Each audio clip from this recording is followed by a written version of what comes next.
السلام عليكم ورحمة الله. طبعا كلنا سمعنا مؤتمر الوزير امبارح والكلام الكتير اللي على السوشيال ميديا بخصوص موضوع الثانوية العامة، فركزوا بقى معايا عشان احنا دلوقتي هنفهم ايه اللي في النظام بالظبط، وهل النظام ده يحتوي على اي نوع من انواع الخوازيق بالبلدي ولا لا.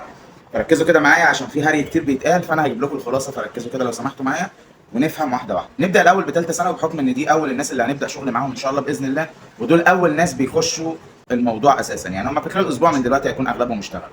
اولا نظام ثانويه عامه، علمي وادبي كالعاده، علم علوم وعلم رياضه كالعاده. ده بالنسبه لمين؟ لثالثه ثانوي. ايه اللي تم كالاتي: اولا المجموع الكلي اتغير من 410 ل 320، ودي نقطه مهمه جدا. يعني السنه اللي فاتت كان كل 4 تقريبا بوينت 1 دي كده بدرجه في المية، هنقول كل 4 درجات بدرجه في المية. يعني حضرتك لو نقصت 12 درجه ده يعادل كام في المية؟ اقسم على 4 يبقى فيها 3%، كل 12 درجه يبقى انت نقصت 3%. طب كده كل 12 درجه في النظام الجديد تقريبا لو قسمت على 3.2 او 3.2 هتلاقي بالظبط ان انت ما يعادل تقريبا حوالي 4 درجات في المية. يعني الاول كان ال 12 يدوك 3%، دلوقتي ال 12 يدوك 4% بالتقريب. اقصد ان دي برضو نقطه مهمه جدا، يعني خلت خساره الدرجات بفكره انها تؤثر على التنسيق تاثير سلبي، يعني معنى كده ان التنسيق فيه احتماليه انه يعلى. طيب يبقى معنى كلامي ان معنى كده ان لازم يكون الامتحانات فيها نسبه ايه؟ نقص شويه في الصعوبه. ده لو مش عايزين يشغلوا الجامعات الخاصه، وانا اشك في ده. عموما كده كده احنا هنشوف الدنيا هتمشي ازاي. طيب بالنسبه لمجموع الدرجات كتوتال قلنا، طب ايه هي المواد اللي هدرسها؟ بصوا، عربي وانجليش ده اجباري في الثلاث تشعيبات. يعني في الادبي عربي ب 80 درجه، انجليش ب 60 درجه، ده طبيعي. نفس الكلام برضو عربي وانجليش ب 60 درجه، ده بالنسبه لايه؟ لعلمي بالشعبتين سواء رياضه سواء علوم. طيب ايه بقى المختلف عندنا؟ بالنسبه لعلمي علوم هيدرس كيمياء، انا كلامي كله ثالثه ثانوي دلوقتي، ثانيه واولى جايين لها. هيدرس كيمستري، فيزيكس او كيمياء، فيزياء، بيولوجي او احياء. دول الثلاثه بتوع مين؟ علمي علوم. طب علم رياضه هيدرس رياضه وهيتم لغي الديناميكا والاستاتيكا او الاستاتيكس والداينامكس، وهيدرس الفروع اللي هي بتاعت الرياضه البحته اللي هي السوليد جيومتري او الهندسه الفراغيه والماس والكلام ده كله، اللي هي الايه؟ الجبر، الجبر يعني، والحاجات اللي زي كده. تمام؟ دول ب 60 درجه. جميل. وهيبقى معاهم كيمستري وفيزيكس. يبقى كده احنا عندنا 3 قصاد 3، في 3 اختلاف، في 3 مواد هنا 3 مواد هنا، الاختلاف في الاحياء والايه؟ والرياضه او في البيولوجي والماس.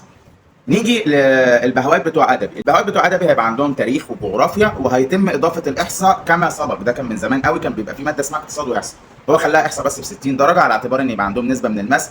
بصوا، هي علميا صح، ولكن هي فيها نسبه ضغط شويه على طلبه الادبي، لان في نسبه كبيره جدا جدا منهم بيبقوا كارهين الماس اساسا، فما بيحبش يجي ناحيته تماما. وانا احب اطمنكم ان الاحصاء ماده سهله جدا وهتلم بيها درجات على فكره، فما تقلقش. يعني الاحصاء من المواد اللي ما فيش فيها مشكله ان شاء الله باذن الله، وتقدر ان انت ببساطه تقفلها مع مدرس يعني يكون ايه؟ شاطر سنه، وهي مش مقلقه قوي، مش ماس مقلق قوي. طيب نيجي بقى لثانيه ثانوي عشان ايه ما اطولش وقت الفيديو معاكم على الفاضي. ثانيه ثانوي تقريبا ما حصلش فيها حاجه غير تعديل درجات. يعني ايه الكلام ده؟ نبدا الاول بالنسبه للبهوات بتوع علمي. ثانيه ثانوي ما فيهاش تشعيب، هي علمي ادبي، يعني ما فيهاش علم علوم وعلم رياضه. ايه اللي هيتم البهوات؟ علمي عربي 80 درجه، انجليش برضو ماشي كلام، الماث هيبقى عندك ب 60 درجه، عندك الاحياء ب 60 درجه، عندك الكيمياء ب 60 درجه، عندك الفيزياء ب 60 درجه. يبقى معنى كلامي ان كده تقريبا ثانيه ثانوي ما فيش فيها اي تعديل غير درجات.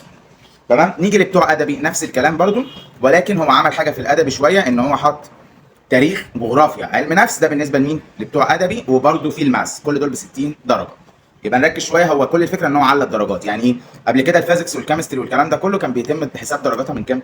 من 30 مش من 60. يعني هي فكره ايه؟ لعب في الدرجات لا اكتر ولا اقل.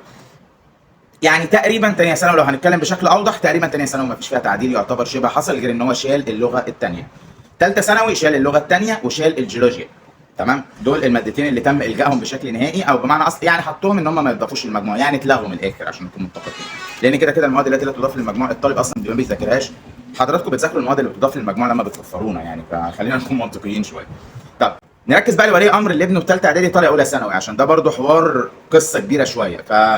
هي مش كبيره صراحه، يعني هو عمل حاجه وما عملش حاجه برده، هو يعتبر ما عدلش. هي اللغه الثانيه تقريبا هي كانت ازمه مع الوزير بتاعنا، فبالتالي برده شالها من اولى ثانوي، بقت ماده لا تضاف للمجموع. دخلنا بعد كده عندنا عربي، عندنا انجليش، تمام، عندنا تاريخ. التاريخ حصل فيه حاجه كده هي مش مفهومه بس مفهومه صراحه. يعني التاريخ درجاته زادت جدا، يعني بقت من 20 درجه ل 60 درجه. واحد يقول لك بس كده منهج التاريخ هيبقى صعب، كده منهج التاريخ مش عارف ايه. لا على فكره، من الاخر كده سكه ودغري، دي حركه سياسيه. يعني التاريخ ب 60 درجه دي حته تطبيل كده، تاريخ بلدنا والمواطنه والحركات اللطيفه الجميله دي. فده السر في القفزه اللي في الدرجه عشان الناس ما تتخضش. طب ايه اللي تم؟ بصوا بقى، عشان النقطه دي فيها لخبطه جامده جدا. حته الكيمياء والفيزياء والاحياء، او الكيمستري والفيزيكس والبيولوجي، الثلاثه دول كل الناس بتقول لك الثلاثه دول دخلوا في حاجه اسمها علوم متكامله. بصوا يا جماعه، هي كيمياء وفيزياء بس اللي دخلوا في العلوم المتكامله. ده الكلام اللي موجود على كل ما يخص موقع وزاره التربيه والتعليم الرسمي والصفحه بتاعتهم والكلام ده كله. محدش جايب سيره البيولوجي نهائيا الى الان في اولى ثانوي. يعني محدش جه ناحيه الاحياء في اولى ثانوي تماما، هو كانها ما اتقالتش. يعني زي فكره الجغرافيا كده، الجغرافيا اختفت من اولى ثانوي، مش موجوده. تمام. الاحياء نفس الكلام، هو قالوا ان هيتم دمج الكيمياء والفيزياء في ماده واحده اسمها العلوم المتكامله. يبقى كده بنسبه كبيره جدا جدا جدا، مش بنسبه كبيره، هي الى الان بنسبه 90%، الا اذا تم ارسال نشرات للمدارس، وده على وشك خلال الاسبوعين الجايين دول. بخلاف كده ان العلوم المتكامله دي هتبقى شامله كيمياء وفيزياء بس، وهي ب 60 درجه. مبدئيا هي حتى لو كيمياء وفيزياء واحياء ب 60 درجه، هو مفيش تعديل حصل نهائيا عشان نكون متفقين. ليه؟ لان السنه اللي فاتت كانت الكيمياء 20، الفيزياء 20، الاحياء 20، كل ماده بتمتحن لوحدها. فهو بالمنظر ده هو هينفق الطالب بس ان هو هيمتحن في ورقه واحده.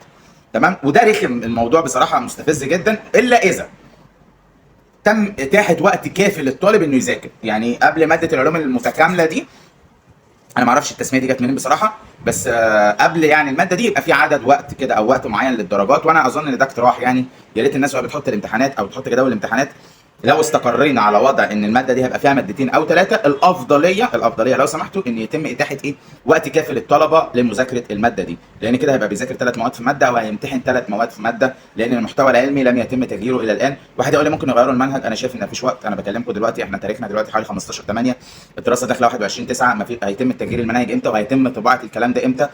او يتم اتاحه الكلام ده PDF امتى؟ اعتقد يعني والله اعلم ان الكلام ده مش هيتم تعديل المناهج السنه دي بالخصوص، ممكن السنه اللي جايه. تمام. فواضح ان المهم جدا ان يبقى في وقت كافي للطلبه قبلها. يبقى كده توتال اللي الطالب هيدرسه هيبقى عندنا عربي، انجلش، تاريخ، ماث اللي هي رياضه، كيمياء، فيزياء في صوره علوم متكامله، وهنقول البيولوجي يعني، بس هو الكلام ده ما اتقالش رسمي، فواضح ان هي هتبقى المادتين بس. تمام. والفلسفه والمنطق طبعا تم الغائها، وجغرافيا ما بقتش موجوده في اولى ثانوي، بقت متواجده في ثانيه ثانوي. تمام. ف يعني اتمنى تبقى الصوره وضحت، وده الكلام بالشكل نهائي بناء على اخر حاجه نزلتها الوزاره. انا ماليش دعوه باللي اتقال في المؤتمر، لان اتقال في المؤتمر اصلا ما فيش جمله مفيده اتقالت حرفيا. الناس اللي سمعت المؤتمر عارفه الكلام ده كله، هيلاقي ان مجرد ما جت سيره الثانويه العامه هو ما اتقالش اي جمله مفيده يقدر الناس تستفيد منها. لكن المنشورات اللي بتنزل او PDF اللي بينزل او البرزنتيشن اللي بينزل على موقع الوزاره هي اللي ساعدتنا ان احنا نوصل الصوره بالشكل ده لحضراتكم. اشوفكم على خير، واتمنى سنه سعيده وخير عليكم ان شاء الله باذن الله. وده الطبيعي على فكره يا جماعه، اي حد بيمسك وزاره التربيه والتعليم لازم يبقى ليه تاتش خاص بيه. فالناس ما تقلقش، ده الطبيعي. طالما في تعديل وفي وزير جديد مسك، لازم تلاقي في حركه مختلفه في نظام التعليم بالذات، فدي حاجه لازم ان احنا ناخد بالنا منها. اشوفكم على خير، وربنا يعدي كل الايام اللي احنا فيها على خير ان شاء الله باذن الله. مع السلامه.